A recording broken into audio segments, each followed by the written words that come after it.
What is up, Reggie Nation? We're gonna make the video about sponsorships slash brand ambassadors.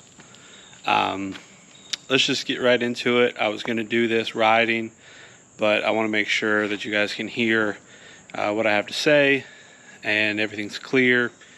So I figured I'll just do this talking and we'll see where this goes. First things first, let's talk about my run-in and my experience with sponsorships. Now, back in my car scene days, I used to have a couple sponsorships, and that was very niche. And the reason for that is I had a 2013 Hyundai Genesis Coupe. That model had only been out a couple years. They did a different engine change. So it was a very niche market. And even though it was a couple years later, products were just on the cusp of being produced and being made and being tested. So it was a great time to be in that community and in that market. Now, I had a decent Instagram following for back then. My account had got hacked later anyways, but not as big as my clothing page has. But I had an okay following and a decent following in that community. Now, just because I had, a YouTube channel with it, and I'd bought parts and, did little videos on it and posted on Instagram and stuff like that. And what really started is I did something very simple. I'd bought a clutch line because those cars were notorious for the stock clutch line to collapse, and especially under pressure, and it'd be very spongy. So we did that and posted a video about it and sent it to the guy who owns the company that I bought it from. And he saw it and he posted something up about it on his website and gave me a free t-shirt.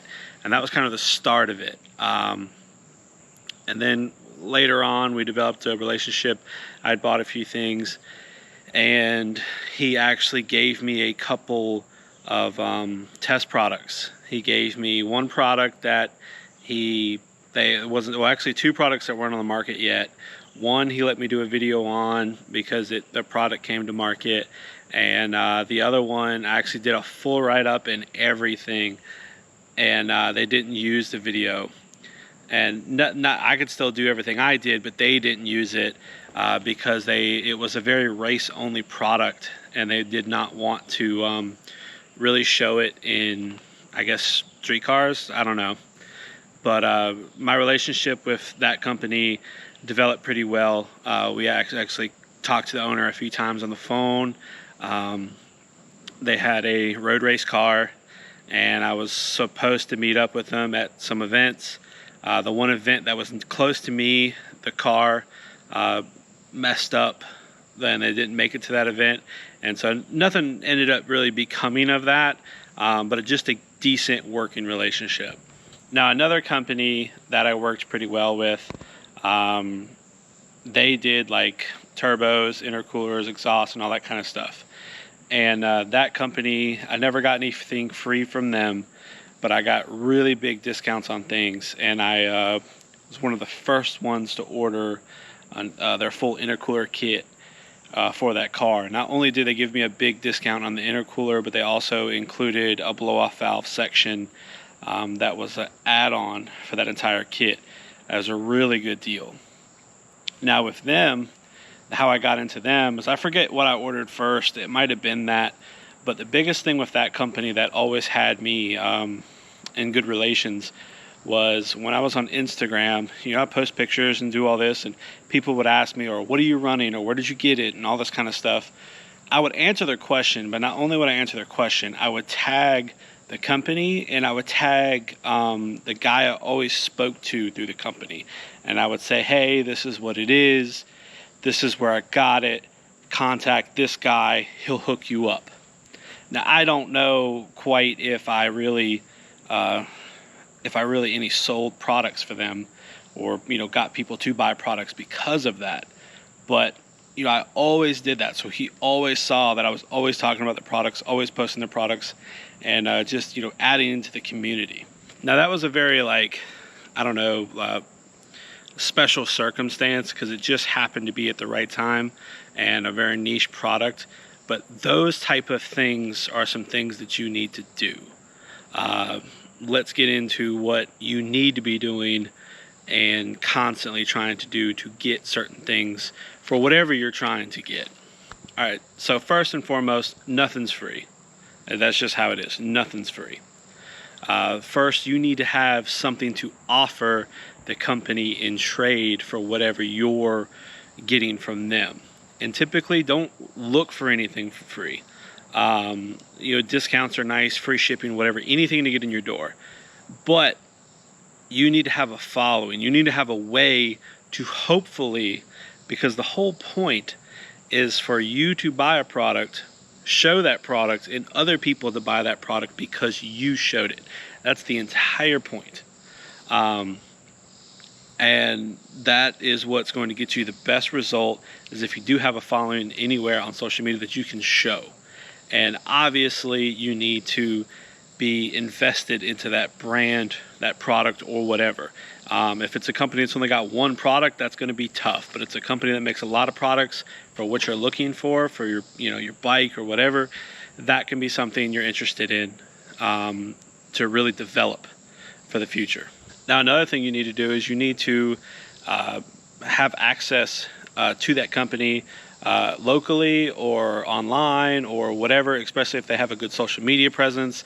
If they don't have much of a social media presence and you can't really get up with them, it's going to be really hard to prove that you can do something for that company. That one can be kind of tough. It really depends on what market you're in, what you're looking for. It's not going to work for everything. And also, you just need to be a pretty good, well-rounded person and be able to, pivot at any moment, and buy products. You can't just expect the first thing to be free and just say, oh yeah, this is cool, thank you. And sometimes you need to understand that these people are looking for good reviews. And if you give a bad review on something, they're not going to work with you. Now, that's up to you whether you want to do that. I never had that experience. I was very truthful with everything that I had, but everything worked great.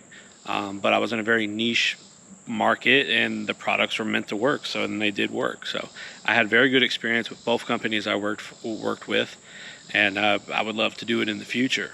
Now, brand ambassadoring is a little different. That is a little bit more difficult because that's more of building a brand and not necessarily selling a product. So with that, you definitely need to have a very large outreach, especially if you can outreach into a community that company, brand, or product isn't currently big in and trying to push into. That can help a lot. But overall, it's kind of the same thing as trying to get sponsorships. You're better off starting with, if you've done something in the past, if you've posted about something, if you're interested in something, maybe ask for free shipping, 10% off, or whatever. You're way more likely that's how you get your foot in the door. That's the best advice I can tell you, is just ask for something simple.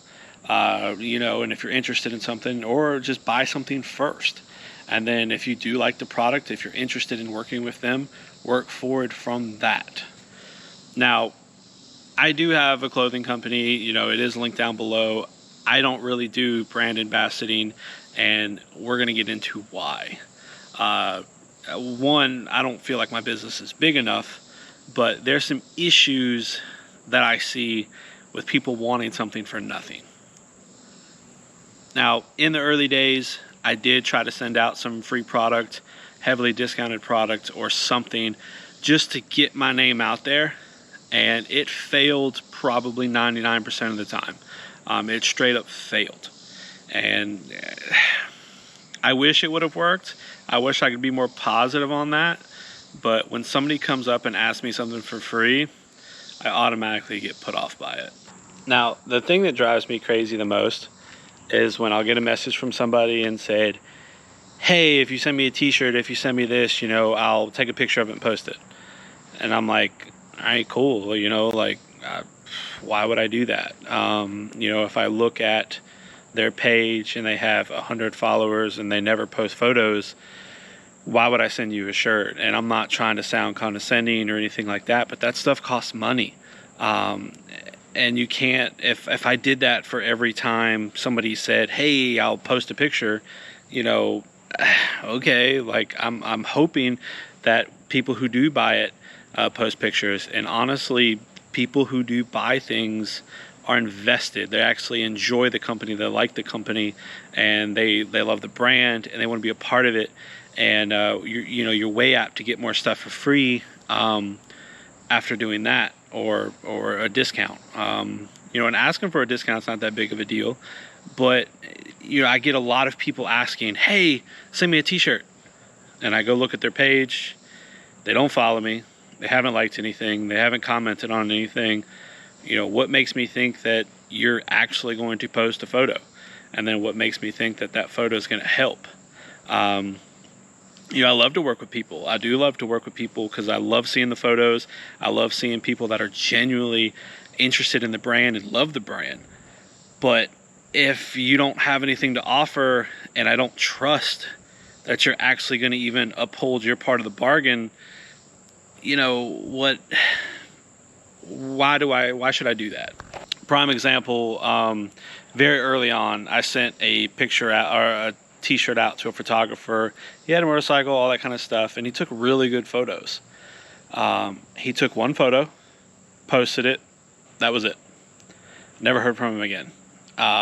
And one photo is not worth a t-shirt unless it's somebody like really famous or someone who's got a very big following. It just isn't worth that. Now, do I mind hooking somebody up with a little extra trinkets or maybe 10% off?